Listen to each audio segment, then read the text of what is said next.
At the height of the 2016 election, researchers released a report warning about a strange propaganda technique. Another day, another lie, another conspiracy theory, another falsehood. They called it the fire hose of falsehood, when a propagandist bombards people with more lies than they can possibly keep up with. Why all these lies? Why is it lie after lie after lie? According to the report, these lies don't have to be believable. It wasn't just a lie, it was such a bad, obvious lie. Researchers found that even obvious lies had the potential to be highly effective at shaping public opinion. I mean, he just says things, and then they are the truth in the world of the Donald. The thing is, that report wasn't about Trump. It didn't even mention him. It was about Russian propaganda. And it raised an interesting question.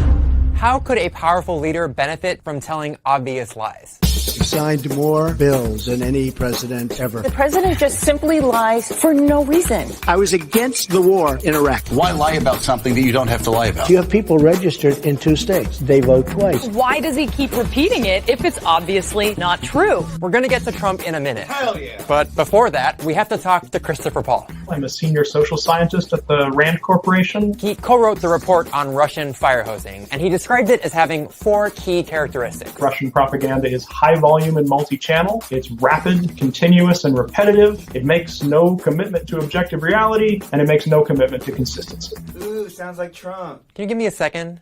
I'm building a narrative here. The first 2 characteristics are pretty standard for propaganda. Research shows that if we hear a lie from multiple sources, we think of it as more credible. The same is true for lies we hear repeatedly.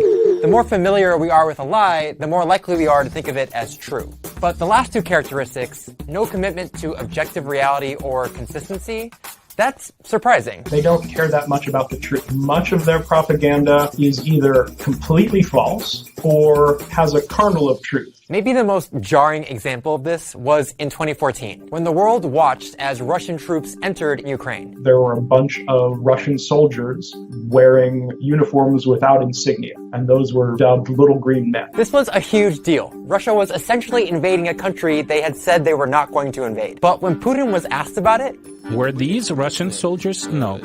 These were local self-defense forces. Putin vehemently denied, no, the little green men are not Russian soldiers. It wasn't just that Putin was lying. He was lying about something so obvious. There was footage of the soldiers airing on TV. Russian troops spreading out throughout the strategic Crimean Peninsula. And then, a few weeks later, he just said the opposite. Of course, we had our servicemen.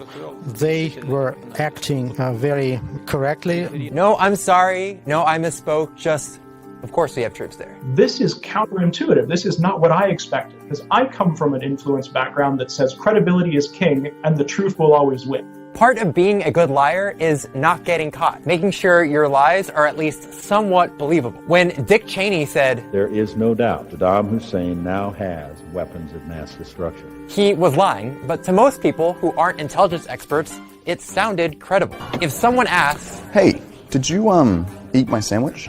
You'd say, "Nope, I brought my lunch from home." You wouldn't say, "You never had a sandwich." But when it comes to fire hosing, believability doesn't really matter. I think being willing to not be seen as credible is okay with the Russians. We'll come back to this, but right now it's Trump time. Since the election, people have pointed out that Trump uses fire hosing too. I really had no view that this would be anything that anyone would think about applying to American politics. That's not what I'm about. I am concerned with foreign intervention in our political processes. Okay, fine. Donovan, bring in the second interview, please. Thank you. You know, I think it can be deceptive just how different they look. But despite the different styles, I think they do the exact same thing. This is Masha Gessen. She's a Russian-American journalist, activist, and all-around badass. And she's been warning about the similarities between Trump and Putin for years. They just create sort of this unmanageable volume of falsehood. Gessen argues that fire hosing, telling and retelling obvious lies, isn't about persuasion. It's about power. When Putin says there are no troops in Crimea, or when Trump says he never mocked a disabled reporter, they're not just lying. They're asserting that they are not constrained by reality. That everything, even things that are totally obvious to us, can be challenged. That's a very clear demonstration of power. You have to engage with what he said, even though it's false. Those last 2 features of fire hosing, the shamelessness, the inconsistency, They're kind of the point. The way that they lie makes the obviousness of the lie part of the power play. Yes, I know that you know that what I'm saying is absurd. And I assert my right to say whatever I want whenever I want to. He keeps urinating on the sidewalk and we have to keep wiping it up.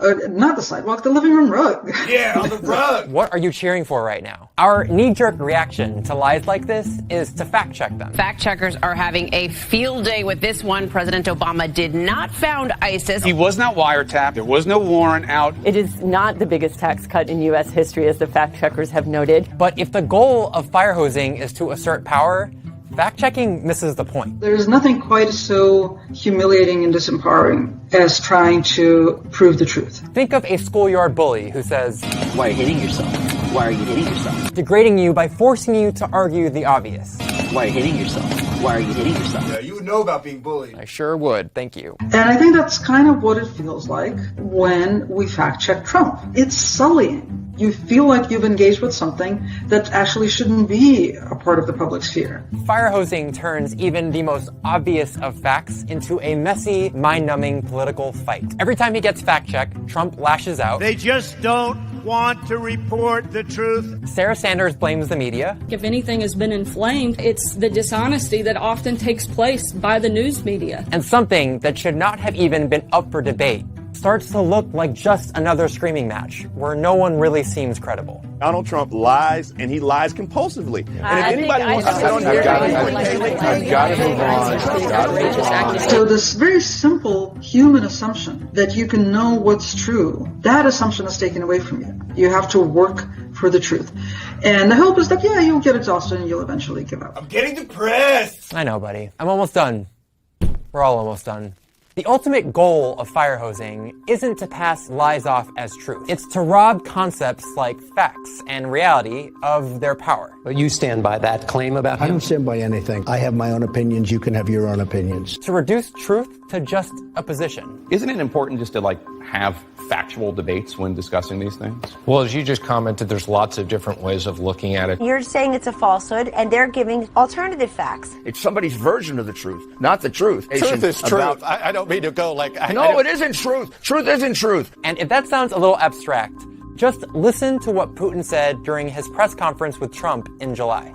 As to who is to be believed, you can trust no one. He defends the interests of the United States of America, and I do defend the interests of the Russian Federation. So Putin just basically wanted to establish as a baseline that no one can be trusted. Everybody is pursuing their own strategic interests, and there's no such thing as the truth. And a few days later, Trump took that argument a step further. Just remember, what you're seeing and what you're reading is not what's happening. Just stick with us. Don't believe the crap you see from these people, the fake news.